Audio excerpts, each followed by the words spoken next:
ইসলামকে যদি আমরা শুধু মনে করি যে মসজিদের মধ্যে সীমাবদ্ধ বা আকীদার দার্সের মধ্যে সীমাবদ্ধ বা বিভিন্ন মতভেদপূর্ণ মাসলা মাসাইলের মধ্যে সীমাবদ্ধ, তাহলে আমরাই তো সবচেয়ে বড় সেকুলার। গণতন্ত্র তো একটা দিন, total complete code of life, যার জন্ম হয়েছে ইসলাম যেন কখনোই রাষ্ট্রীয় ক্ষমতায় না যেতে পারে রাজনৈতিকভাবে। তারপরেও আমি আপনাকে বলবো, আপনি শতভাগ বিশ্বাস রাখেন আজকের গণতন্ত্র আমেরিকায় যে কাজ করছে এবং আজকের গণতন্ত্র ইংল্যান্ডে যে কাজ করছে, ইসলামের যে রাজনৈতিক দর্শন আছে যেটিকে আমরা খেলাফা বলি, সিয়াসা শারঈয়া, এই খেলাফা যদি আমেরিকায় প্রতিষ্ঠিত হয়, ইংল্যান্ডে প্রতিষ্ঠিত হয়, তাহলে আমেরিকার মানুষেরা এখনকার চাইতে বেশি সুখে এবং শান্তিতে থাকবে, ইংল্যান্ডের মানুষেরা এখনকার চাইতে বেশি শান্তি এবং সুখে থাকবে। ইলন মাস্কের নিজের সন্তান, ইলন মাস্ক এই ভাইরাসের নাম দিয়েছে LGBTQ ভাইরাসের নাম হচ্ছে ওক ভাইরাস। তার নিজের সন্তান এই ভাইরাসে মানে সমকামিতার এই ভাইরাসে আক্রান্ত হয়ে তার বাবাকে হুমকি প্রদান করে যে আমাকে যদি আপনি বায়োলজিক্যাল অপারেশনের মাধ্যমে ছেলে থেকে মেয়েতে রূপান্তরিত না করেন, হরমোন, ছেলের হরমোন বাদ দিয়ে মেয়েদের হরমোন অতিরিক্ত প্রবেশ করানোর মাধ্যমে, অপারেশন করার মাধ্যমে মেয়েতে রূপান্তরিত না করেন, তাহলে আমি আত্মহত্যা করব। টুইটার কিন্তু সে ব্যবসায়িক লাভের জন্য কিনেনি, ওই জেদ থেকে কিনেছে। ডোনাল্ড ট্রাম্পের সাথে অংশগ্রহণ করেছে ব্যবসায়িক লাভের জন্য না, জেদ থেকে। তো ঠিক আপনাকে এরকম ঘোষণা দিতে হবে যে আমি যেমন আল্লাহর প্রতি বিশ্বাস স্থাপন করি, তেমন আমি সেকুলারিজমের কাফের। যেহেতু আমরা সকলেই বাংলাদেশের নাগরিক, যদি আপনার দেশ না থাকে তাহলে আপনার ফাউন্ডেশনও থাকবে না, আপনার মাদ্রাসাও থাকবে না, আপনার দলও থাকবে না। তো প্রথমে আপনার দেশকে থাকতে হবে। তো আমরা যদি মনে করি যে আমরা আমাদের দাওয়াতি কাজ ভালোভাবে পরিচালনা করব, তাহলে সেই স্বার্থেও আমাকে দেশের পক্ষে, দেশের জন্য, দেশের হয়ে কথা বলতে হবে, কাজ করতে হবে। দেশের সকল পরিস্থিতি থেকে চোখ বন্ধ রেখে কখনোই আপনি আপনার দাওয়াতি কাজে পরিপূর্ণরূপে সফল হতে পারবেন না। আর ইসলামকে যদি আমরা শুধু মনে করি যে মসজিদের মধ্যে সীমাবদ্ধ বা আকীদার দার্সের মধ্যে সীমাবদ্ধ বা বিভিন্ন মতভেদপূর্ণ মাসলা মাসাইলের মধ্যে সীমাবদ্ধ, তাহলে আমরাই তো সবচেয়ে বড় সেকুলার। নাউজুবিল্লাহ মিন যালিক। তা আমরা কি সেকুলার? আপনারা কি বিশ্বাস করেন যে আপনারা সেকুলার? তাহলে যদি আপনি অস্বীকার করেন যে আমি সেকুলার না, তাহলে অবশ্যই আপনাকে রাষ্ট্র সংস্কার নিয়ে কথা বলতে হবে এবং আপনার আশেপাশে যা ঘটছে সে বিষয়ে আপনার অবস্থান থাকতে হবে। তো এই বিষয়টি প্রথমত আমি আপনাদের সামনে পরিষ্কার করার চেষ্টা করলাম যে আমরা যে জায়গায় থাকি, যে মানহাজ বা মাযহাবের অনুসারী হই, যে মাদ্রাসা, যে ফাউন্ডেশনের সাথে সম্পৃক্ত থাকি, যে দল বা যে সংগঠনের সাথে সম্পৃক্ত থাকি, আমাদের স্বার্থেই আমাদেরকে দেশের জন্য কাজ করতে হবে এবং কথা বলতে হবে। আর দ্বিতীয়ত আকীদার জায়গা থেকেই যদি আমি বলি যে আমি সেকুলার না, তাহলে শুধু ইসলাম মানে মসজিদের মধ্যে সীমাবদ্ধ থাকা, ইসলাম মানে শুধু আকীদার দার্স বা ইসলাম মানে শুধু মতভেদপূর্ণ মাসালায় বক্তব্য দেওয়া, এইটা থেকেও আমাদের বেরিয়ে আসতে হবে। উদখুলু ফিস-সিলমি কাফা, পরিপূর্ণরূপে ইসলামে প্রবেশ করো। তো ইসলামের যে পলিটিক্যাল পয়েন্ট অফ ভিউ আছে, রাজনৈতিক দর্শন আছে, সেটি আমাদের তুলে ধরতে হবে এবং জানতে হবে। এবং আলহামদুলিল্লাহ এখন সেই সুযোগ এসেছে। এই জন্য আমি এখন যেখানেই যাই না কেন আমার বক্তব্যের বিষয় ঘুরে ফিরে এটি কেন নাই, এখন মানুষ যত ভালোভাবে এই জিনিস ক্যাচ করতে পারবে, আজ থেকে 16 বছর আগে গত 16 বছরে আমি বক্তব্য দিলেও মানুষ শুনতো না। আর হয়তো আগামী 1-2 বছর পরেও যদি পরিবেশ পরিবর্তন হয়, তখন হয়তো মানুষ আর এই বক্তব্য শুনবে না, কিন্তু এখন শুনবে। এই জন্য এখন আমাকে ইসলামের পলিটিক্যাল পয়েন্ট অফ ভিউ, ইসলামের রাজনৈতিক দর্শন আমাকে পরিষ্কার করতে হবে। তো সর্বপ্রথম আমরা আকীদা দিয়েই আলোচনা শুরু করি। তখন বলবেন রাজনীতির মধ্যে আবার আকীদা কীভাবে আসে? না, রাজনীতির মধ্যেও আকীদা আছে এবং সেটি ইসলামের শক্তিশালী অবস্থান। আল্লাহ সুবহানাহু তাআলা পবিত্র কোরআন মাজিদে বলেন যে যারা আল্লাহ সুবহানাহু তাআলার প্রতি বিশ্বাস স্থাপন করতে চায় তাদেরকে ইয়াকফুর বিত-তাগুত, সর্বপ্রথম তাগুতকে অস্বীকার করতে হবে। বারাআতুম মিনাশ শিরক, শিরক থেকে মুক্ত থাকার ঘোষণা দিতে হবে। তো তাগুতকে কুফরি করতে হবে, শিরক থেকে মুক্ত থাকার ঘোষণা দিতে হবে। এবং এই রকম কুফরি যে করতে হবে সেটার পক্ষে হাদিসও আছে। আজকে আমাদের মিরপুর 12 যে দাওয়া সেন্টার আছে, সেখানে আমরা কিতাবুত তাওহীদের দার্স দিচ্ছিলাম, প্রতি শনিবার আসর পর দার্সটা হয়। সেখানেও একটা হাদিস ইমাম মুহাম্মদ বিন আব্দুল ওয়াহাব নিয়ে এসেছেন যে শুধু আমানা বিল্লাহ, শুধু আল্লাহর প্রতি ঈমান যথেষ্ট নয়, আল্লাহর প্রতি ঈমানের পাশাপাশি কুফরি থাকতে হবে আল্লাহ ব্যতীত আর যার ইবাদত করা হয় তার বিরুদ্ধে। এটা আল্লাহর আদেশ যে আমাকে ওপেন ঘোষণা দিতে হবে যে আমি যেমন আল্লাহর প্রতি ঈমান আনয়ন করি, তেমনি এই যে সমস্ত মূর্তির পূজা হয় এই সমস্ত মূর্তির আমি কাফের, কুফরি করলাম এই সমস্ত মূর্তির। তো ঠিক আপনাকে এরকম ঘোষণা দিতে হবে যে আমি যেমন আল্লাহর প্রতি বিশ্বাস স্থাপন করি, তেমন আমি সেকুলারিজমের কাফের। ঠিক তেমন আমি ডেমোক্রেসির কাফের, আমি ডেমোক্রেসিকে অস্বীকার করি। কাফের, আমি ডেমোক্রেসি, কুফরি করি। এবং এই আদেশ আল্লাহ সুবহানাহু ওয়া তাআলা পবিত্র কোরআন মাজিদে যেখানে স্পষ্টভাবে ঘোষণা করেছেন, সে আয়াতটা আপনাদের সাথে পেশ করি, যে আমি বানিয়ে বলতেছি এরকম না। সূরা মুমতাহিনার 4 নম্বর আয়াত, কদ কানাত লাকুম উসওয়াতুন হাসানাহ ফি ইব্রাহিম, তোমাদের জন্য উত্তম আদর্শ আছে ইব্রাহিমের মধ্যে, ওয়াল্লাযীনা মাআহ, আর ইব্রাহিমের সাথে যারা ঈমান আনয়ন করেছিল তাদের মধ্যে, ইদ ক্বালু লিকাওমিহিম, যখন ইব্রাহিম এবং তার অনুসারীরা তাদের জাতিকে বলেছিল, মানে আমাকে এবং আমাদের অনুসারীদেরকে আমাদের জাতিকে বলে দিতে হবে। যেমন ইব্রাহিম আলাইহিস সালাতু ওয়াস সালাম এবং তার অনুসারীরা বলেছিল, কি বলেছিল? ইন্না বারাউম মিনকুম, তোমরা যারা ইবাদত করো এগুলো থেকে আমরা মুক্ত। অমিম্মা তা'বুদুনা মিন দুনিল্লাহ, আল্লাহ ব্যতীত আর যা কিছু তোমরা ইবাদত করো এই প্রত্যেকটা থেকে আমরা মুক্ত, আর তোমাদের থেকে মুক্ত। শুধু তাই নয়, কাফারনা বিকুম, এই যে আমি এতক্ষণ যেটা বললাম সেটা এই কোরআনের আয়াতে চলে আসলো, কাফারনা বিকুম, কাফের হয়ে গেলাম তোমাদের মূর্তির, কাফের হয়ে গেলাম তোমাদের, কাফারনা, কুফরি করলাম। শুধু আল্লাহর প্রতি ঈমান যথেষ্ট নয়, আপনাকে স্পষ্টভাবে ঘোষণা দিতে হবে যে তোমরা যার আল্লাহ ব্যতীত আর যারা ইবাদত করছো সেগুলো সবগুলো আমরা ওপেন কুফরি করি, প্রকাশ্যে। তাহলে রাষ্ট্র সংস্কারে আমাদের চিন্তা ভাবনা কি? এই আয়াত থেকে স্পষ্ট যে আল্লাহ সুবহানাহু তাআলার বিধিবিধান ব্যতীত আর যে কোনো বিধিবিধান দিয়ে রাষ্ট্র পরিচালনার যে সমস্ত থিওরি আছে, অন্তত ঈমানের জায়গা থেকে আমাদের ঈমানকে পরিষ্কার রাখার জন্য আমরা সেগুলোর প্রতি ঈমান আনি না কুফরি করি? কুফরি করি। তাহলে এক বাক্যে শেষ হয়ে গেল বাংলাদেশের সংবিধান অথবা বাংলাদেশের রাষ্ট্র সংস্কারের উপর যত আলোচনা আছে। শুধু তাই নয়, ওয়াবাদা বাইনানা ওয়া বাইনাকুমুল আদাওয়া ওয়াল বাগদা, আর এই ঘোষণার মাধ্যমে তোমাদের আর আমাদের মধ্যে শত্রুতা এবং যুদ্ধ শুরু হয়ে গেল। হাত্তা তুমিনু বিল্লাহি ওয়াহদা, যতক্ষণ না তোমরা এক আল্লাহর প্রতি পরিপূর্ণরূপে ঈমান আনয়ন না করো। সম্মানিত উপস্থিতি, আমরা এত শক্ত অবস্থান কি জন্য নিব? এত শক্ত অবস্থান এই জন্য নিতে হবে, যে সমস্ত থিওরি জন্মগতভাবে ইসলামের রাজনৈতিক শত্রু, সেই সমস্ত থিওরি দিয়ে কখনোই ইসলামের রাজনৈতিক উত্থান সম্ভব নয়। ওই সমস্ত থিওরির জন্মই হয়েছে যেন ইসলাম কখনো রাজনৈতিকভাবে ক্ষমতায় না আসতে পারে। তাহলে ওই যে আমার সাথে শত্রুতা এবং আমার সাথে হিংসা, এই ঘোষণার মাধ্যমে শুরু তোমাদের এবং আমাদের মধ্যে। তা আপনি যখন অন্তর দিয়ে বিশ্বাস করবেন যে এই সমস্ত থিওরির জন্মই হয়েছে এই জন্য যেন ইসলাম কখনোই রাজনৈতিকভাবে ক্ষমতায় আসতে না পারে, তাহলে ওই সমস্ত থিওরির সাথে কম্প্রোমাইজ করে কীভাবে আপনি ইসলামকে ক্ষমতায় নিয়ে আসবেন? ওই সমস্ত থিওরিকে আপনি তাহলে কিভাবে সহ্য করবেন? তবে চলমান পরিস্থিতিতে আমরা যত দাবি করছি সব দাবি যে মানা হবে, মানবে, এটাও সম্ভব নয়। তাহলে আমাদেরকে আমাদের দাবিগুলোকে সংক্ষিপ্ত করে নিয়ে আসতে হবে। যে বাংলাদেশের সংবিধানের যে মৌলিক পয়েন্টগুলো আছে, এই মৌলিক পয়েন্টগুলো প্রত্যেকটাই, আমি যদি বাড়িয়ে না বলি, প্রত্যেকটাই এক একটা কমপ্লিট কোড অফ লাইফ তাদের দাবি অনুযায়ী, আমাদের দাবি অনুযায়ী না। যেমন বাংলাদেশের সংবিধানের মূলতন্ত্রের মধ্যে লেখা আছে সমাজতন্ত্র। সমাজতন্ত্র একাই তাদের দাবি অনুযায়ী একটা স্বয়ং সম্পূর্ণ আদর্শ, একটা দিন। আল্লাহ সুবহানাহু ওয়া তাআলা বলেছে, ওয়া মান ইয়াবতাগি গায়রাল ইসলামি দীনা, যে ব্যক্তি ইসলাম ব্যতীত অন্য কোনো দিন অনুসরণ করবে, ফালাই ইউকবালা মিন, কবুল করা হবে না। আসলে আপনি তো জানেনই না যে সমাজতন্ত্র একটা দিন, তখন এটা আপনার কাছে মেনে নেওয়া অনেক সহজ হচ্ছে। গণতন্ত্র তো একটা দিন, total complete code of life, যার জন্ম হয়েছে ইসলাম যেন কখনোই রাষ্ট্রীয় ক্ষমতায় না যেতে পারে রাজনৈতিকভাবে। সেকুলারিজম সম্পূর্ণরূপে একটা দিন, ধর্মনিরপেক্ষ মতবাদ। তাহলে একজন মুসলিম হিসেবে আপনি কি অন্য দিনের স্বীকৃতি দিবেন? আরও সহজ করে বলি, একজন মুসলিম হিসেবে কি আপনি হিন্দু ধর্মের মতবাদকে সাপোর্ট দিবেন? একজন মুসলিম হিসেবে আপনি কি খ্রিস্টান বা ইহুদি ধর্মের মতবাদকে সাপোর্ট দিবেন? তো একজন মুসলিম হিসেবে হিন্দু ধর্মের মতবাদ আপনার নিকটে যতটা ঘৃণ্য, বা হিন্দু ধর্মের মূর্তি আপনার অন্তরের কাছে যদি ঘৃণ্য হয়, তাহলে ওই মূর্তি আর সমাজতন্ত্র আর গণতন্ত্র আর জাতীয়তাবাদ, এগুলো এক একটা মূর্তি যার এই যুগে পূজা করা হয় এবং শিরক করা হয়। তাহলে এই শিরক থেকে আপনাকে মুক্ত ঘোষণা করতে হবে না, অন্তত আপনার আকীদা পরিষ্কার থাকতে হবে না, আকীদা পরিষ্কার থাকতে হবে এই সমস্ত শিরক থেকে। এবং এই কথা আমি শুধু আজকে বলছি তা না, আল্লামা ইকবালও বলে গেছে।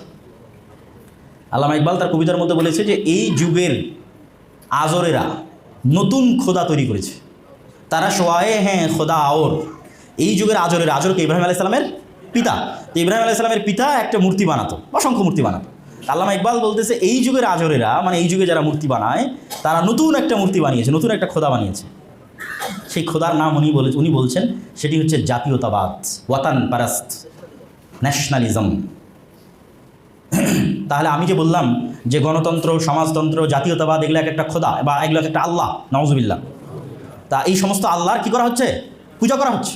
এই সমস্ত প্রভুর পূজা করা হচ্ছে, অথচ তারা উলুহিয়াত পাওয়ার হকদার না? হকদার না? হকদার না। তাহলে তো আপনাকে কুফরি করতে হবে, লা ইলাহা, কুফরি করতে হবে না? ওয়ামাই ইয়াকফুর বিত্তাগুত কাফারনা বিকুম, এগুলো প্রত্যেকটা কোরআনের আয়াত। তাহলে তো আপনাকে এগুলো থেকে কুফরি করতে হবে, এগুলো বাদ। এই প্রত্যেকটা জায়গায় শুধু কে বসবে? আল্লাহ সুবহানাহু ওয়া তাআলা। সমাজতন্ত্রের জায়গায় কে বসবে? আল্লাহ বা ইসলাম। গণতন্ত্রের জায়গায় কে বসবে? আল্লাহ বা ইসলাম। এবং ইসলামের নিজস্ব রাজনৈতিক দর্শন আছে, আর এই রাজনৈতিক দর্শন কোনো কিতাবী দর্শন নয়। সমাজতন্ত্র তো ব্যর্থ। পৃথিবীর কোনো একটা দেশ সমাজতন্ত্র দিয়ে এখন পর্যন্ত সাকসেসফুলি পরিচালিত হয়েছে দেখ। যারা এই দেশে সমাজতন্ত্রের দাবিদার তারাও তো নীতিভ্রষ্ট। তারা স্বাধীনতার যুদ্ধকে পুঁজি করে রাশিয়ান সমাজতন্ত্রকে সাপোর্ট করে, আবার ঠিক চায়নার সমাজতন্ত্রের বিরুদ্ধে কিছু বলে না। চায়না তো স্বাধীনতার পক্ষে ছিল না 1971-এ। যাই হোক, এরকম আরও হয়তো গভীর আলোচনা করা যাবে, কিন্তু যে বিষয়টি আমি তুলে ধরতে চাচ্ছি সেটি হচ্ছে যে যতগুলো তন্ত্রমন্ত্র আছে এগুলো পৃথিবীতে এখন পর্যন্ত মানুষের শান্তি নিরাপত্তা প্রতিষ্ঠায় ব্যর্থ। সারা পৃথিবী বিশ্বযুদ্ধের দিকে ধাবমান, রাশিয়া ইউক্রেনের যুদ্ধকে কেন্দ্র করে। অসংখ্য দেশে ক্ষমতার পট পরিবর্তন, পালা পরিবর্তন, রক্তপ্রবাহ, গৃহযুদ্ধ চলতেছে। আপনি বলবেন আমেরিকায় তো গণতন্ত্র ভালো কাজ করছে, বা ইংল্যান্ডে তো গণতন্ত্র ভালো কাজ করছে। তারপরেও আমি আপনাকে বলবো, আপনি শতভাগ বিশ্বাস রাখেন আজকের গণতন্ত্র আমেরিকায় যে কাজ করছে এবং আজকের গণতন্ত্র ইংল্যান্ডে যে কাজ করছে, ইসলামের যে রাজনৈতিক দর্শন আছে যেটিকে আমরা খেলাফা বলি, আর সিয়াসা শারঈয়া, এই খেলাফা যদি আমেরিকায় প্রতিষ্ঠিত হয়, ইংল্যান্ডে প্রতিষ্ঠিত হয়, তাহলে আমেরিকার মানুষেরা এখনকার চাইতে বেশি সুখে এবং শান্তিতে থাকবে, ইংল্যান্ডের মানুষেরা এখনকার চাইতে বেশি শান্তি এবং সুখে থাকবে। আচ্ছা, ন্যূনতম কোন জায়গায় খেলাফা তাদেরকে শান্তি দিবে? কোনো জায়গায় যদি খেলাফা তাদেরকে তাদের বর্তমান অবস্থার চেয়ে শান্তি না দিতে পারে, তাহলে দুই জায়গায় দেবে। এক, অর্থনৈতিক ডেভেলপমেন্ট, আর দুই, পারিবারিক ঐতিহ্য।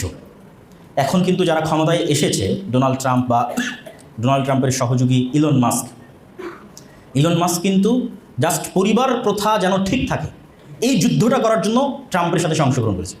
আমাদের দেশীয় রাজনীতিতে ডোনাল্ড ট্রাম্প প্রশাসনের সাথে কি ঘটবে আমি সে আলোচনায় না গিয়ে জাস্ট পরিবার যে মানুষের জন্য কতটা গুরুত্ব, এই পয়েন্টে আমি উদাহরণটা দিচ্ছি। ইলন মাস্কের নিজের সন্তান, ইলন মাস্ক এই ভাইরাসের নাম দিয়েছে LGBTQ ভাইরাসের নাম হচ্ছে ওক ভাইরাস।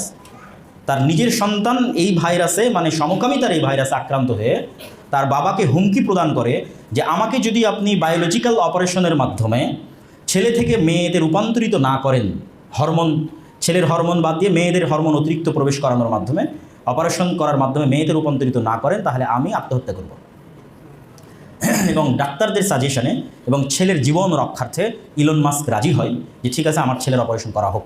এবং তার ছেলেকে অপারেশন করে মেয়েতে রূপান্তরিত করা হয়েছে, এবং তার ছেলে জীবিত থাকা ছেলে, এখনও জীবিত। ইলন মাস্ক বলতেছে আমার ছেলে আমার জন্য ডেড, মারা গেছে, আমার ছেলে না। এবং এই যে যন্ত্রণা, যে তার বাবার সামনে তার ছেলে থেকে মেয়েতে রূপান্তরিত হচ্ছে এবং বাবা বলতেছে আমার ছেলে মৃত, আমার ছেলের আমার নাই, এই যন্ত্রণা থেকে বাঁচতে ইলন মাস্ক তাদের বিরুদ্ধে ফাইট করতেছে। টুইটার কিন্তু সে ব্যবসায়িক লাভের জন্য কিনেনি, ওই জেদ থেকে কিনেছে। ডোনাল্ড ট্রাম্পের সাথে অংশগ্রহণ করেছে ও ব্যবসায়িক লাভের জন্য না, জেদ থেকে। যেই সমস্ত LGBTQ যারা ধ্বজাধারী আছে এদের বিরুদ্ধে ফাইট করে। তাহলে আমেরিকার মানুষও এই সেকুলারিজম আর লিবারালিজম তথা উদারনীতি বা আনলিমিটেড স্বাধীনতা, লিবারেল অর্থটা কি? আনলিমিটেড ব্যক্তি স্বাধীনতা, আপনার সাথে, এবং এইটাকেই মানবাধিকার বানিয়ে দেওয়া। আপনার মন চেয়েছে আপনি এখন আইডেন্টিটি চেঞ্জ করে ছেলে থেকে মেয়ে হবেন, এটাই নাকি আপনার মানবাধিকার, নাউজুবিল্লাহ। তাহলে এটাই তো আনলিমিটেড ফ্রিডম, এটাই তো লিবারেল। তাহলে এই যে লিবারেল সিস্টেম এবং সেকুলার সিস্টেম পরিবারকে যে ধ্বংস করেছে, এই জায়গায় যদি ইসলামের রাজনৈতিক দর্শন গালেব থাকতো, তাহলে আমেরিকার মানুষের পরিবার এভাবে ধ্বংস হতো না। একটা উপকার দিবে। দ্বিতীয়, অর্থনীতিতে কি উপকার দিবে? আপনি বলবেন তারা তো এমনিই ধনী বা এমনি ভালো। ইহুদিরা বর্তমান পৃথিবীতে সুদভিত্তিক এমন একটা ইকোসিস্টেম তৈরি করেছে, যেই ইকোসিস্টেমের বাইরে একজন মানুষকেও যেতে দিবে না। এবং আমেরিকা এবং ইংল্যান্ডে কেউ এই ইকোসিস্টেমের বাইরে আছে এবং বাইরে থেকে টিকে থাকতে পারবে না। তো বাইরে আছে, এটা বহু পরের প্রশ্ন, বাইরে গিয়ে তো টিকতে পারবে না। আপনি যদি ক্রেডিট কার্ডের ইউজার হন এবং আপনি দেখা যাচ্ছে গত 10 বছর থেকে ক্রেডিট কার্ড সাকসেসফুলি ইউজ করতেছে, আপনি আমেরিকা বা ইংল্যান্ডে একটা বাড়ি নিতে গেলে আপনাকে সিকিউরিটি মানি দেওয়া লাগবে না, অনলি জাস্ট এই কারণে যে আপনি ক্রেডিট কার্ড হোল্ডার এবং সেটা ভালোভাবে ইউজ করতেছেন। আর যদি আপনি ক্রেডিট কার্ডের ইউজার না হন, তাহলে এখন সিকিউরিটি মানি দেন। এত সিকিউরিটি মানি আপনি কোথায় থেকে দেবেন? সারা জীবনের ইনকাম দিয়ে একটা বাড়ি কেনা কঠিন আছে, বাড়ি ক্রয় করা কঠিন আছে, তাহলে থাকবেন কীভাবে? লোন নিয়ে, সরকারের কাছ থেকে লোন নিয়ে আপনাকে বাড়ি ক্রয় করতে হবে। প্রত্যেকটা জিনিসের পিছনে ইন্স্যুরেন্স আছে, মোবাইলের পিছনে ইন্স্যুরেন্স আছে, ওয়াইফাই রাউটারের পিছনে ইন্স্যুরেন্স আছে। মানুষের লাইফ আর গাড়ি তো বহু দূরের কথা। এমনভাবে সুদের ইকোসিস্টেম তৈরি করা আছে যে আপনি there is no cash money without loan. প্রত্যেকটা ক্যাশ মানির বিপরীতে লোন আছে। আপনি দাবি করতে পারবেন না যে আমার পকেটের এই ক্যাশ মানিটা স্বাধীন, একটা পয়সাও স্বাধীন নয়, প্রত্যেকটা পয়সার পিছনে লোন আছে। তাহলে আপনি সব কিছুর দৃষ্টিকোণ থেকে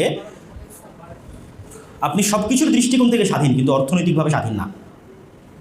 এই জন্য আপনি সঠিক কথা অনলি অর্থনীতির কারণে বলতে পারবেন না, সঠিক জীবনযাপন অনলি অর্থনীতির কারণে করতে পারবেন না। আর এইভাবে শুধু ব্যক্তি না, দেশ পর্যন্ত গোলাম হয়ে আছে, অর্থনৈতিক গোলাম। তাহলে যখন এই জায়গায় ইসলাম আসবে এবং ইসলামের যে অর্থনৈতিক সিস্টেম আছে, যেটা মানুষকে মুক্ত বাজার বা স্বাধীনতা দেয় অর্থনৈতিকভাবে এবং টাকাকে কুক্ষিগত করে না, কল্যাণমূলক চিন্তা করে, এইটা বর্তমান যারা আমেরিকা এবং ইংল্যান্ডের নাগরিক আছে তাদের জন্য হাজার হাজার গুণ উপকারী হবে। তাহলে ইসলামের এই রাজনৈতিক দর্শন বা রাজনৈতিক চিন্তা সমগ্র পৃথিবীর জন্য উপকারী, শুধু মুসলমানদের জন্য না। এই জিনিসটা আমরা বুঝাতে পারি না। কেন বুঝাতে পারি না? ইসলামী খেলাফা মানে নেগেটিভ পিকচার, ইসলামী শাসন ব্যবস্থা মানে মিডিয়া নেগেটিভ পিকচার তুলে ধরে। ওখানে এই কল্লা উড়াই দিচ্ছে, ওখানে প্রকাশ্যে দৌড়া মারা হচ্ছে, ওখানে এই সেই ইত্যাদি অনেক কিছু। তথা ইসলামের যে ক্রিমিনাল ল আছে, এটা একটা পার্ট, একটা ছোট্ট থেকে ছোট্ট পার্ট, যে আপনি ক্রিমিনাল ল কীভাবে দেশে পরিচালনা করবেন। জাস্ট ওই জিনিসগুলোর প্রতি ফোকাস রেখে মানুষকে ভয় দেখানো হয়, দেখো এই হবে। কিন্তু ইসলামী খেলাফার যে পজিটিভ সাইড আছে, ভালো দিক আছে, এটা কখনোই তুলে ধরা হয়। এবং পৃথিবীতে প্রতিষ্ঠিত, প্রমাণিত, বইয়ের কিতাবি থিওরি না, আজ থেকে 100 বছর আগে, 500 বছর আগে, 1000 বছর আগে এই পৃথিবীতে প্রতিষ্ঠিত এবং প্রমাণিত এই সিস্টেম যে সাকসেসফুল মানুষকে শান্তি এবং নিরাপত্তা দিতে। তো ইসলামী খেলাফার পজিটিভ সাইডগুলো বলতে গেলে আপনাকে সর্বপ্রথম মাথায় রাখতে হবে যে ইসলাম ন্যায়পরায়ণতা এবং সত্যবাদিতায় বিশ্বাস করে। যদিও এই কথা বলার কারণে আমি বিভিন্নভাবে সমালোচিত, কিন্তু মানুষকে আমি এটি বোঝানোর চেষ্টা করি যে আসলে আমার কথার দ্বারা কী উদ্দেশ্য এবং সেটি মানুষ বুঝুক। একজন মানুষ ব্যক্তিগত জীবনে সত্যবাদী না, ন্যায়পরায়ণ না, সে ক্ষমা চেয়ে নিয়ে ক্ষমা পেলে জান্নাতে অবশ্যই যেতে পারে, কিন্তু তাওহীদ ছাড়া সে কখনোই জান্নাতে যাবে না। অতএব তাওহীদই সবচেয়ে বড় সত্যবাদিতা, সবচেয়ে বড় ন্যায়পরায়ণতা। কেননা একমাত্র সত্য ইলাহকে আল্লাহ, আর আপনি আল্লাহ ব্যতীত অন্য কাউকে যদি ইলাহ মানেন তাহলে সেটি তো অন্যায়। তাহলে একমাত্র ন্যায় দাবি উলুহিয়াতের ক্ষেত্রে কে ইলাহ? আল্লাহ ইলাহ, এটি একমাত্র ন্যায়, বাকি সব অন্যায়, সবগুলো অত্যাচার। তাহলে সবচেয়ে বড় সত্যবাদিতা, ন্যায়পরায়ণতা তাওহীদই।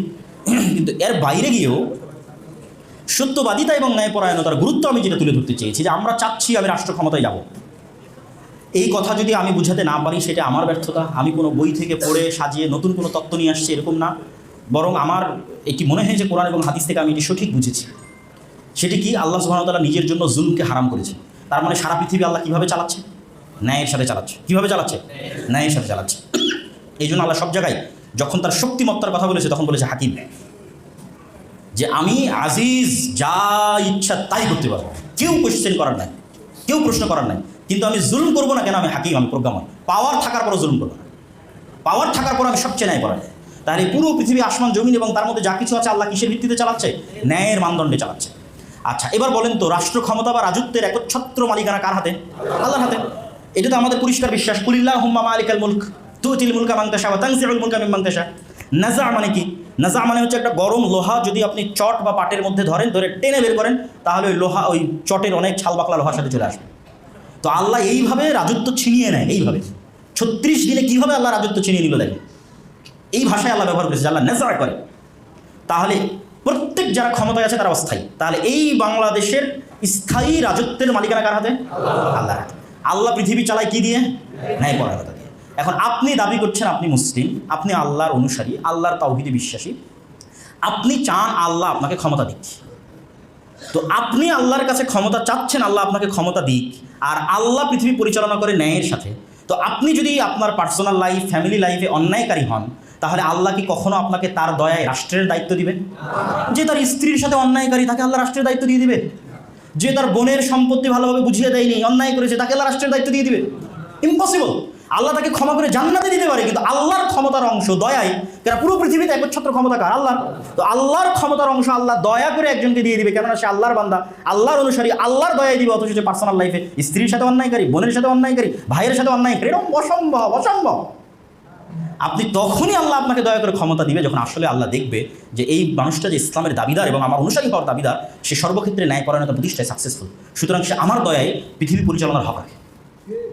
আল্লাহ সুবহানাহু ওয়া তাআলা তখন তাকে দয়া করে পৃথিবী পরিচালনা, রাষ্ট্র পরিচালনার অধিকার দিয়ে। হ্যাঁ, আল্লাহর দয়াবাদে আপনি জোর করে নিতে পারেন, ভাই জোর করে তো অনেকেই নিয়ে আছে।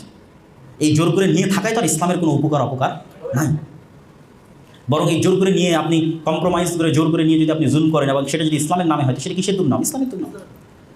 তো এই জিনিসটা বোঝার জন্য আপনাকে পুরো ইসলামের আমি সামারি আপনাকে তুলে ধরতেছি, এবং এর পক্ষে অসংখ্য এক্সাক্ট এইভাবে হাদিস দিতে পারবো না, কিন্তু অসংখ্য দলিল দিতে পারবো। আল্লাহ বলছে ইরহামু মান ফিল আরদি ইয়ারহামুকুম মান ফিস সামা, রাসূল সাল্লাল্লাহু আলাইহি ওয়াসাল্লাম বলেছেন যে তোমরা দুনিয়াবাসীর উপর দয়া করো, তাহলে আসমানবাসী তোমাদের উপর দয়া করবে। আপনি এখন আরেকজনের প্রতি জুলুম করবেন আর আল্লাহর কাছে দয়া চাইবেন? আপনি আরেকজনের প্রতি দয়া করেন, আল্লাহ আপনার প্রতি দয়া করবে।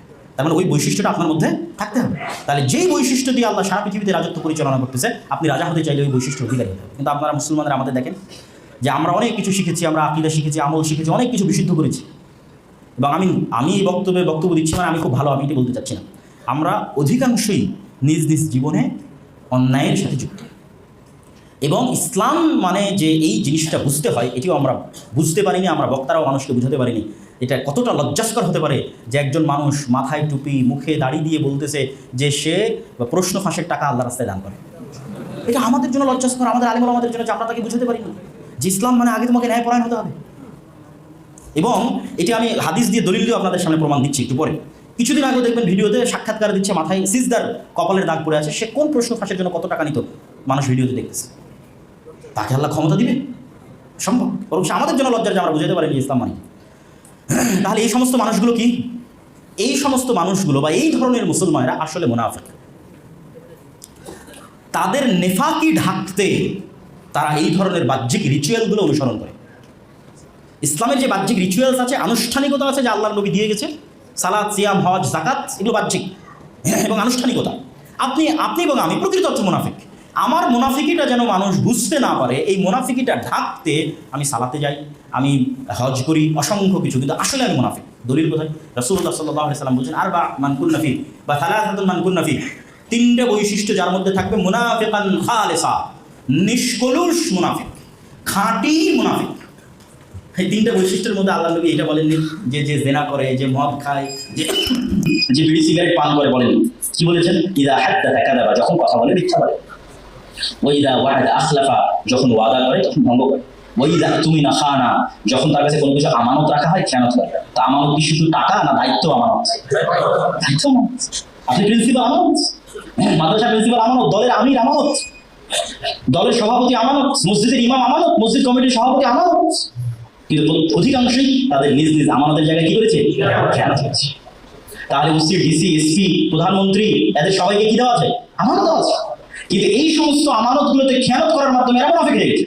কিন্তু এই মুনাফিকে ঢাকবে কি দিয়ে? ঢাকতে চলে গেছে হজ করতে। দলিল আল্লাহ নবীর হাদিস, এরা তো মুনাফিক, আল্লাহ নবী বলে দিয়েছে। তো আমরা মুসলমানেরা এই একটা জায়গায় পিছিয়ে থাকার কারণে নেতৃত্বে আল্লাহর দয়ায় নেতৃত্ব দিতে পারতেছি, যে আল্লাহর রহমতে আমি নেতৃত্ব দিব, সেই জায়গায় আমরা পৌঁছতে পারতেছি। আর এইটা যে মুনাফিক, এটা আপনাকে বুঝতে হবে যে আপনি মুনাফিক, কেননা আপনি মানুষের হক নষ্ট করছেন, সুতরাং আপনি আল্লাহর হক আসলে পরিপূর্ণ আদায় করেন না। কিন্তু মানুষের হক নষ্ট করার পর আল্লাহর হক আদায় করছেন কেন? আপনার মুনাফিকিটা ঢাকার জন্য, মানুষকে দেখার জন্য। আপনি যখন পূর্ণ ন্যায়ের সাথে, পূর্ণ সত্যবাদিতার সাথে জীবনযাপন করেন, আর ওই অবস্থায় যখন আপনি সালাতে দাঁড়াবেন, তখন আপনি হচ্ছে পূর্ণ বিশ্বাসী মুমিন, যে এখন সালাত আদায় করতেছে। সে মানুষের সাথে অন্যায় করে না, আল্লাহর সাথে করে না। সম্মানিত উপস্থিতি, তাহলে গত 16 বছর এই ধরনের অসংখ্য মুনাফিক দিয়ে দেশ পরিপূর্ণ ছিল। কোন ওসি, ডিসি, এসপি, মন্ত্রী, জালসা সম্মেলনের প্রধান অতিথি ছিল না? বলে সবাই ছিল। কতজন সালাত আদায়কারী, হাজি, উমরাকারী ছিল না? প্রায় অধিকাংশই ছিল। কিন্তু সবাই নিজ নিজ দায়িত্বের সাথে খেয়ানত করে জালেম, জুলুম করেছে, অত্যাচার করেছে। এই জায়গা থেকে যারা আমরা ইসলামপন্থী আছে, আমাদের শিক্ষা, আমি একজন মাদ্রাসার দায়িত্বশীল হিসেবে জুলুম করছি না, আমি একজন দলের আমির হিসেবে জুলুম করছি না। আপনাকে আরেকটা আজকে মূলনীতি বলে যাই। এই যে আজকে এখানে অনেক ধরনের আলেম ওলামা একত্রিত হয়েছে, মাশাআল্লাহ বারাকাল্লাহ। এইরকম যত মতভেদ আছে, দেওবন্দীদের মধ্যে মতভেদ হোক, আহলুল হাদিসদের মধ্যে হোক, অন্য আর কারোর মধ্যে হোক, পৃথিবীর অন্য আর কারোর মধ্যে, এই মতভেদগুলোতে যখন আদর্শিক বিষয়টা সামনে আনা হয়, এটা ডাহা মিথ্যা কথা। একটা জিনিস মনে রাখবেন, এটা ডাহা মিথ্যা কথা যে তার সাথে আমার আদর্শের মিলেনি তাই আমরা একসাথে থাকি, এটা মিথ্যা কথা। সেটা দেওবন্দীদের মধ্যে মতভেদ হোক অথবা আহলে হাদিসদের মধ্যে মতভেদ। আসলে কি ঘটেছে, আসলে ওই জায়গায় সত্যবাদিতা এবং ন্যায়পরায়ণতা অনুপস্থিত ছিল। হয় যিনি আমির তিনি সত্যবাদী নন, না হয় যে মামুর সে সত্যবাদী নন। হয় আমির জুলুম করেছে, না হয় মামুর জুলুম করেছে, এর বাইরে কিছু নাই। মাদ্রাসা ভেঙে মাদ্রাসা হয়েছে, দল ভেঙে দল হয়েছে, প্রত্যেকটা জায়গায় আদর্শের কোনো কারণ নেই। সেখানে কি অনুপস্থিত ছিল, সত্যবাদিতা অনুপস্থিত ছিল, ন্যায়পরায়ণতা অনুপস্থিত। হয় আমার পক্ষ থেকে নয় আমার অনুসারীর পক্ষ থেকে। তো এই জিনিসটার প্রতি এই জন্য আমি এখনকার ইদানিং বক্তব্যগুলোতে সবচেয়ে বেশি গুরুত্ব দিচ্ছি এবং দেওয়া উচিত বলে আমি মনে করছি যে আমরা যদি রাষ্ট্র ক্ষমতায় যেতে চাই আমাদের মুসলমানদের এই সংশোধন এবং সংস্কারটা সবচেয়ে জরুরি সম্মানিত উপস্থিতি। তো আমি যে বিষয় তুলে ধরছিলাম যে আমাদের এত বেশি বিস্তারিত দাবি করলে সেই দাবিগুলো গ্রহণীয় হবে না, আমাদের সংক্ষিপ্ত এবং ছোট দাবি করতে হবে। সেটি কি, আমরা বাংলাদেশের রাষ্ট্রের সেকুলারিজম দেখতে চাই না। বাংলাদেশের রাষ্ট্র পরিচালিত হতে হবে ইসলামের ভিত্তিতে। ইসলামের ভিত্তি একটি মৌলিক আদর্শের অন্তর্ভুক্ত থাকবে, তার সাথে অন্যদের অধিকার সংরক্ষণের জন্য যা করা লাগে, মানে তাদের দাবি যে যদি ইসলাম আনা হয় তাহলে এটি হচ্ছে সাম্প্রদায়িকতা, যদি ইসলাম আনা হয় তাহলে এটি হচ্ছে ফ্যাসিজম। কিন্তু আমি আপনাকে বলি যে যদি সেকুলারিজম আসে তাহলে নাস্তিকরা বাদে যারাই ধর্মে বিশ্বাস করে এরা সেকেন্ড ক্লাস সিটিজেন। একটা রাষ্ট্রের মূল আদর্শ যখন সেকুলার হয় তখন প্রত্যেক মুসলিম দ্বিতীয় শ্রেণীর নাগরিক, আপনি প্রথম শ্রেণীর নাগরিক না। এবং শুধু তাই নয়, আপনাদেরকে স্পষ্ট করতে হবে যে এই 24-এর যে অভ্যুত্থান, এই অভ্যুত্থানে যে 2000 আনুমানিক ছাত্র প্রাণ দিল, এই 16 বছর আপনারা যে জুলুম এবং অত্যাচারের কথা বলছেন, এই জুলুম এবং অত্যাচার হাসিনা কি ইসলামের নামে চালাইছিল? ইসলামের নামে জুলুম চালাইছিল? হাসিনা সেকুলারিজমের নামে জুলুম চালিয়েছে। সে নিজেকে সবসময় অসাম্প্রদায়িক এবং সেকুলার বলে দাবি করেছে এবং সবসময় গণতন্ত্রের নামে জুলুম চালিয়েছে।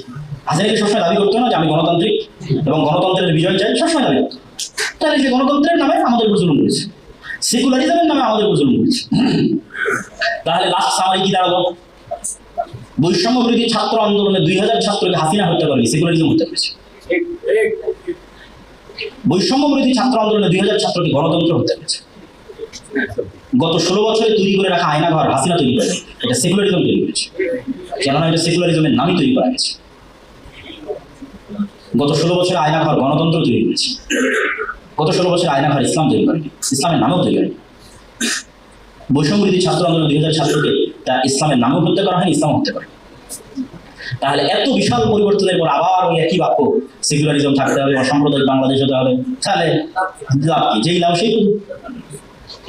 অতএব আমাদের স্পষ্ট স্ট্যান্ড থাকতে হবে, আমাদের শক্ত অবস্থান থাকতে হবে যে আমরা এই রাষ্ট্রীয় জুলমের জন্য সেকুলারিজমকে দায়ী করছি, এই রাষ্ট্রীয় জুলমের জন্য ডেমোক্রেসিকে দায়ী করছি এবং তার জায়গায় রাষ্ট্রের মৌলিক আদর্শ হিসেবে ইসলামকে চাচ্ছি। এবং ইসলামকে বাদ দিয়ে যদি রাষ্ট্রীয় কোনো কিছু তৈরি করা হয় তাহলে এর চেয়ে বড় বৈষম্য আর হবে না বাংলাদেশের বাড়িতে। বৈষম্যের বিরুদ্ধে আন্দোলন করে মুসলমানদেরকে সবচেয়ে বড় বৈষম্যের শিকার করা, সেকুলারিজমের ভিত্তিতে রাষ্ট্র পরিচালনা করে মুসলমানদেরকে তাদের দেশে দ্বিতীয় শ্রেণীর নাগরিক তৈরি করা, এটি সবচেয়ে বড় বৈষম্য।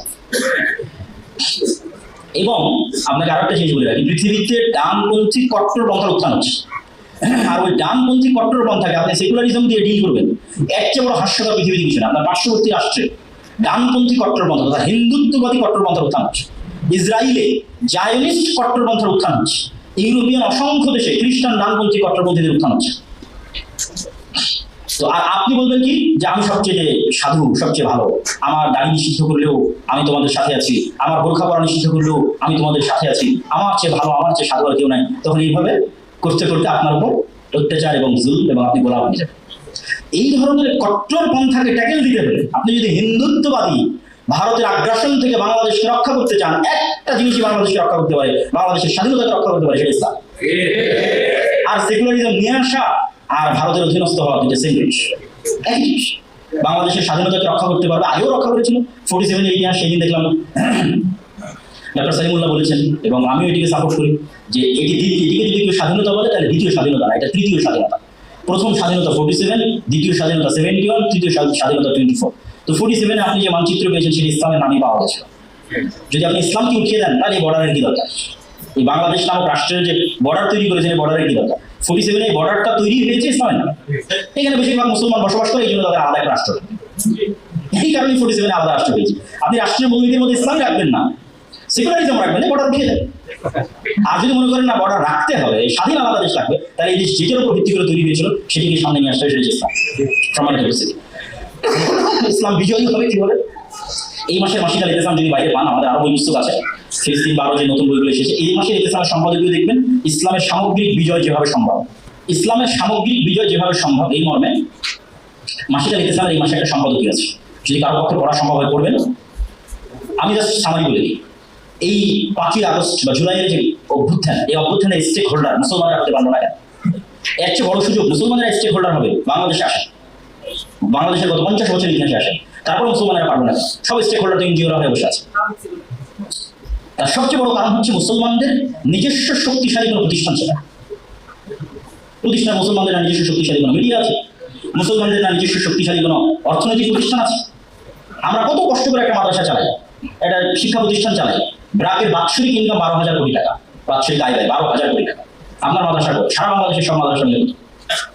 তাহলে মুসলমানদের প্রতিনিধিত্বকারী কোনো অর্থনৈতিক শক্তিশালী প্রতিষ্ঠান না থাকায়, প্রতিনিধিত্বকারী শক্তিশালী কোনো মিডিয়া না থাকায় মুসলমানেরাই জীবন দিল, মুসলমানেরাই আন্দোলন করলো, কিন্তু রাষ্ট্রে তাদের কোনো স্টেক নাই। একই ঘটনা 47-এও ঘটেছিল। শাহেখ হাসান সাহেব ভালো ইতিহাস বলতে পারবেন, দীর্ঘ 190 বছরের আন্দোলনে রক্ত দিয়েছে ভারতের স্বাধীনতার জন্য, পাকিস্তানের স্বাধীনতার জন্য, বাংলাদেশের স্বাধীনতার জন্য, ব্রিটিশদের বিরুদ্ধে মুসলমানরা। কিন্তু ব্রিটিশরা যখন এই দেশ 47-এ ছেড়ে দিয়ে গেল, কোনো মুসলমান মুজাহিদদের হাতে দেশ দিয়ে যায়। তারা তাদের মতো সেকুলার 1935 বা তার আগে থেকে ভারত শাসন আইন তৈরি করার মাধ্যমে তৈরি করেছে, ওই সমস্ত সেকুলার মুসলিমদের হাতে দেশ দিয়েছে, কিন্তু রক্ত দিয়েছে মুসলমান। এই 24 আন্দোলন মুসলমান আর মুসলমানের সন্তানরা রক্ত দিল, আর রাষ্ট্রের গতিতে বসে এনজিওরা সেখান থেকে বসে নাকি সেকুলারিজমের গুলি আওয়ায়। এর চেয়ে বড় বৈষম্য হতে পারে? অসম্ভব। এর চেয়ে বড় বৈষম্য হতে পারে? তাহলে আমাদের শক্তিশালী প্রতিষ্ঠান লাগবে, দাওয়াতি কাজ করতে হবে। দাওয়াতি কাজ নবীদের বৈশিষ্ট্য। আল্লাহ এখনো যদি বাংলাদেশে কোনো নবী পাঠাতেন, তিনিও দাওয়াতি কাজই করতেন। তো আল্লাহ সুবহানাহু ওয়া তাআলা নবী পাঠাতেন না, তো নবীদের উত্তরসূরিরা আছে, তাদের কি কাজ? দাওয়াতি কাজ করতে হবে এবং নিঃস্বার্থ দাওয়াতি কাজ করতে হবে। আমরা গত 16 বছর যতজনের কাছে গেছি স্বার্থের জন্য গেছি, এখনো যে যাচ্ছি তাও স্বার্থের জন্য। নিঃস্বার্থ যেতে হবে। স্বার্থের জন্য বলতে আমি খোলাখুলি বলতেছি আর কি, যে গত 16 বছর কোনো এমপির কাছে গেছি, ভাই আমার মাদ্রাসায় যে একটা কাজ করে দেয়, আমার দলের এই একটু সমস্যা তৈরি করে দেবে, আমার নামে একটা মামলা দিয়ে দেবে। নিঃস্বার্থভাবে আমাদের ইসলামের দাওয়াত নিয়ে আমি এমপির কাছে যাইনি, ওসিডিসি এসপি মন্ত্রীর কাছে কোনোদিন যাইনি। নিঃস্বার্থ দাওয়াতি কাজ লাগবে, ইম্প্যাক্ট আছে, প্রভাব আছে। নিঃস্বার্থ দাওয়াতি কাজ লাগবে, শক্তিশালী প্রতিষ্ঠান লাগবে এবং এই গোলামীর যে মাইন্ড সেট আপ আছে, 190 বছর ব্রিটিশদের কলোনিয়াল গোলামীর মাইন্ড সেট আপ, এটার উপর আমি আজকে বিশ্ববিদ্যালয়ে লম্বা আলোচনা করেছিলাম, আজকে বিস্তারিত করতেছি, ওখান থেকে শুনে নেবেন। এই গোলামীর মাইন্ড সেট আপ থেকে বেরিয়ে আসতে হবে, মুসলমানদেরকে নিজেদের দিনের উপর কট্টর হতে হবে, আর এই সমস্ত কুফরি মতবাদের সাথে প্রকাশ্যে কুফরি করতে হবে। যে প্রকাশ্যে আমি আজকে থেকে নিজেকে প্রকাশ্যে এই সমস্ত মতবাদের কাফের ঘোষণা করছি, সেই সমস্ত মতবাদের সাথে কুফরি করলাম। আরবিতে আল্লাহ কোরআনে যেমন বলেছে, কাফার না বিকুম ওমাই ইয়াকফুর বিত্তাগুত, এই সমস্ত কুফরি মতবাদের সাথে কুফরি করলাম। এবং নিজের দিনের উপর অটল থাকতে হবে, ব্যাপকভাবে দাওয়াতি কাজ করতে হবে, শক্তিশালী প্রতিষ্ঠান তৈরি করতে হবে, কলোনিয়াল গোলামীর মাইন্ড সেট আপ